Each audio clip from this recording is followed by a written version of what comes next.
জানেন তো, আজ প্রথমবার ট্রাই করলাম এয়ার ফ্রায়ারে চিকেন কাবাব। ভাবলাম আপনাদের সাথেও শেয়ার করি। প্রথমে কিন্তু চিকেনগুলো ম্যারিনেট করার পালা। প্রথমে আমি পেস্ট বানিয়ে নিয়েছি ধনেপাতা, পুদিনা পাতা, আদা, রসুন, পেঁয়াজ ও কাঁচা লঙ্কা দিয়ে। এরপর চিকেনগুলোকে ধুয়ে তার উপর টক দই দিয়ে সেই ব্যাটারটা দিয়ে দিয়েছি। এরপর উপর থেকে গুঁড়ো লঙ্কা, গোলমরিচ ছড়িয়ে আধ ঘন্টার জন্য ম্যারিনেশন করতে রেখে দিয়েছি।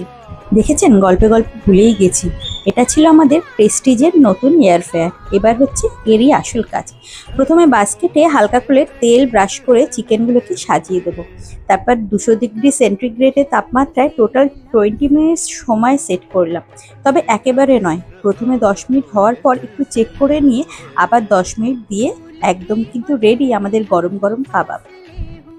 আর দেখুন কি দারুণ কালার এসেছে। বিশ্বাস করুন, টেস্ট হয়েছিল জাস্ট অসাধারণ। ঝটপট আর স্বাস্থ্যকর রান্নার জন্য এয়ার ফ্রায়ার কিন্তু সত্যিই জাস্ট ফাটাফাটি।